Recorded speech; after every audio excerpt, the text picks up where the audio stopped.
Olá, eu vou estar aqui hoje lendo a passagem muito conhecida de Êxodo, capítulo 3, a partir do versículo 1.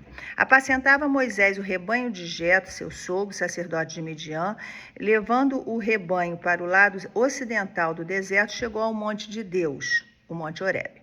Apareceu-lhe o anjo do Senhor numa chama de fogo no meio de uma sarça. Moisés olhou e eis que a sarça ardia no fogo e a sarça não se consumia. Então disse consigo mesmo: irei para lá e verei essa grande maravilha, porque a sarça não se queima. Vendo o Senhor que ele se voltava para ver Deus no meio da sarça, o chamou e disse: Moisés, Moisés, ele respondeu: eis-me aqui. Deus continuou: não te chegues para cá, tira as sandálias dos pés, porque o lugar que está pisando é terra santa. Disse mais: eu sou o Deus do teu pai, do Deus de Abraão, de Isaque, de Jacó. E Moisés escondeu o rosto, porque temeu olhar para Deus. Disse ainda o Senhor: certamente vi a aflição do meu povo que está no Egito e ouvi o seu clamor por causa dos seus exatores. Conheço-lhes o sofrimento, por isso desci a fim de livrá-los da mão dos egípcios e para fazê-los subir daquela terra a uma terra boa e ampla, terra que mana leite e mel, o lugar do cananeu, do eteu, do amorreu, do ferezeu, do eveu e do jebuseu. Pois o clamor dos filhos de Israel chegou até mim e também vejo a opressão com que os egípcios os estão oprimindo. Vem agora e eu te enviarei a Faraó para que tires o meu povo, os filhos de Israel, do Egito. Vamos ficar até o versículo 10. Moisés aqui se encontrava num deserto, foi levado para lá numa situação alheia à sua vontade, e ali ele estava fugido num deserto, já trabalhando com seu sogro. Foi nesse momento que Deus resolve falar com ele. Bem, algumas coisas me chamam a atenção, e hoje eu não quero focar na figura de Moisés, e sim na figura de Deus. Algumas coisas me chamam a atenção nessa passagem. Primeiro, ali no versículo 4, né, quando Deus aparece no meio de uma sarça. Nós estamos falando tanto sobre acender chamas, sobre a chama, sobre o fogo, e no meio de uma sarça, num arbusto que se queimava e não se consumia, Deus aparece ali e chama Moisés. Chama Moisés, Moisés, e quando Moisés vê que Deus o chamava, que aquela sarça, aquele arbusto estava queimando, pegando fogo e não se consumia, Moisés começa a se chegar. E o segundo ponto me chama a atenção, né? Ele fala assim: eu sou o Deus do teu pai, o Deus de Abraão, o Deus de Isaque, o Deus de Jacó. É o segundo ponto que me chama a atenção. Então, o primeiro é quando Deus fala para Moisés: tira as sandálias dos pés, porque aqui é terra santa. Segundo lugar, eu sou o Deus do teu pai, de Isaque, de Jacó. Terceiro lugar, ele fala no versículo 7, certamente eu vi a aflição do meu povo que está no Egito, ouvi o seu clamor e conheço-lhe o seu sofrimento. Ainda continua no versículo 9, pois o clamor dos filhos de Israel chegou até mim. Então, em terceiro lugar, Deus lembra a Moisés que ele está ouvindo o clamor dele. E em quarto lugar, ele fala no versículo 10, vem agora e eu te enviarei a Faraó para que tires o meu povo do Egito. Então, esses tópicos me chamaram a atenção. Em primeiro lugar, quando Deus chama Moisés e fala: tira as sandálias dos pés, porque aqui é terra santa. Eu tenho certeza que todos nós, sem exceção, estamos passando por algum tipo de deserto. Pode ser um deserto financeiro, um deserto familiar, um deserto espiritual, um deserto existencial, mas todos nós estamos passando por algum tipo de deserto, assim como Moisés estava. Moisés estava dentro de um deserto, e nesse meio, Deus falou com ele, e é assim que Deus vai falar conosco hoje. No meio desse deserto, Deus fala assim: opa, eu preparei um lugar para você. Vamos ficar descalços, vamos nos despir de qualquer preconceito, de qualquer ideia preconcebida, de qualquer resistência, de qualquer armadura. Porque aqui o lugar que eu vou falar com você é um lugar santo. Eu estou preparando. Esse jejum é um lugar santo. O lugar onde você está é lugar santo porque eu estou presente. A Albert Einstein fala assim, que tempos difíceis são esses de quebrar, que é mais fácil quebrar um átomo do que quebrar um preconceito. Às vezes Deus quer nos quebrar de uma tal maneira, tirar nossos calçados de preconceitos, tirar nossas vestimentas, nossas armaduras de ódio, de rancor. Às vezes Deus quer nos tirar vários pesos que nós estamos carregando, porque Ele quer que nós estejamos em um lugar santo. Ele está preparando, esse jejum é um preparo de um lugar santo para que Ele fale.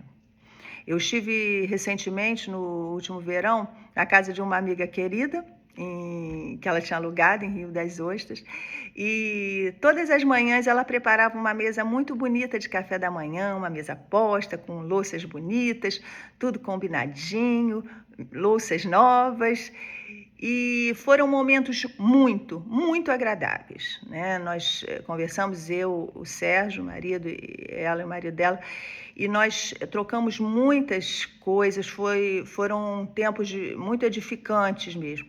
E eu tenho certeza que seria, mas eu tenho certeza também que aquela mesa posta foi um local de preparo para aquilo tudo. Eram momentos muito especiais que a gente passava ali naquela mesa.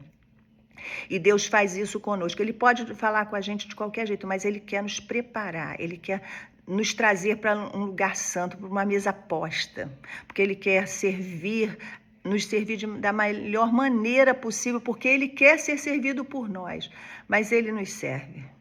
Ele prepara uma mesa, Ele prepara um banquete, Ele faz uma mesa posta para nós, e ali Ele falava para Moisés, tira a sandália dos pés, porque aqui é local santo, porque aqui eu estou. E Ele está falando hoje para a gente. Tira as sandálias dos pés, tira as resistências, tira todas as ideias, porque aqui é terra santa, esse jejum é local santo que eu quero falar com você. É nesse deserto que você está vivendo, é que eu vou falar com você. Em segundo lugar, que me chama a atenção, ele fala assim, eu sou o Deus, o teu pai, o Deus de Abraão, de Isaac e de Jacó. Deus está te chamando para lembrar quem Ele é.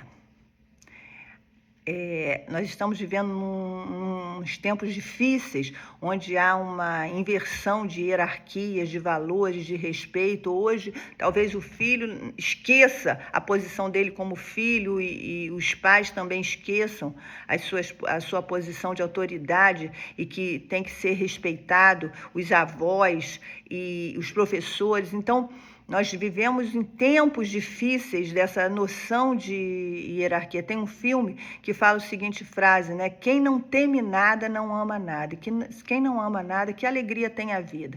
Quando a gente não teme nada, é sinal que a gente não ama. Porque assim que nasce um filho, a gente começa a amar tanto que a gente teme todos os males que possa acontecer a ele. Quando a gente ama os nossos pais, a gente teme todos os males que possa acontecer a eles. Quando nós amamos a nossa vida, nós tememos os males que possam acontecer a nós. Deus traz aqui a memória para Moisés e nos traz a memória agora também, no meio desse deserto, onde Ele fala que Ele preparou um lugar santo para nós, nesses momentos de jejum. Ele traz à memória quem Ele é. Ele é o Deus Todo-Poderoso. Lembra das coisas que Deus já fez em você, na sua família. Traz à memória todos os milagres que você já viveu na presença de Deus. Traz à memória todos os milagres que a sua família já viveu diante de Deus. E lembra o quão poderoso é, que Ele é o Deus da sua família, Ele é o seu Deus, Ele é o Deus de ontem, de hoje e de sempre. Ele quer trazer isto à memória nesses dias. Eu sou o Deus, eu sou o que sou. Quando me perguntarem quem eu te enviou, eu vou dizer, eu sou, te enviou. Ele quer trazer para você hoje esta memória. Eu sou o Deus que fez tantas coisas na sua vida e eu não mudei. Os milagres que você viveu é do mesmo Deus que está falando contigo hoje. Em terceiro ponto que eu quero chamar a atenção também, Ele fala assim: certamente vi a aflição do meu povo, eu tenho ouvido o clamor do meu povo, o clamor dos filhos de Israel chegou até mim. E ele fala isso pra gente hoje. Ó, o teu clamor está chegando ao meu ouvido. O clamor que tu tens feito pela tua família, o clamor que você tem feito pelos seus filhos, o clamor que tu tens feito pela tua vida, o clamor que você tem feito por cada detalhe da tua vida, aquelas lágrimas que você tem derramado no meu altar. Eu estou ouvindo. Hoje Deus fala para você: eu estou ouvindo o teu clamor. Não tenha dúvida, eu estou ouvindo, chegou até mim o teu clamor. Essa palavra hoje é para você. Eu estou ouvindo o teu clamor. Eu tenho visto a tua aflição. E em quarto lugar, Deus fala no versículo 5, vem agora e eu te enviarei a Faraó. Depois de tudo isso, Deus fala assim: eu tenho um chamado para você. Mesmo que você se sinta incapaz, mesmo que você se sinta sem condições nenhuma de fazer algo nesse momento, que você fale assim: pô, eu estou no meio do deserto. Ele fala o seguinte: eu tenho uma missão para você. Eu ainda tenho coisas para realizar através da sua vida.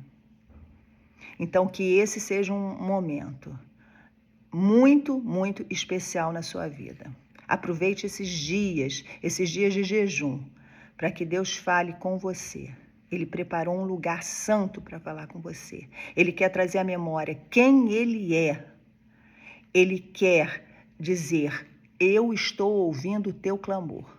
Mas por último, Ele quer dizer: eu quero te usar. Eu estou te preparando para que você seja usado por mim. Amém. Deus te abençoe.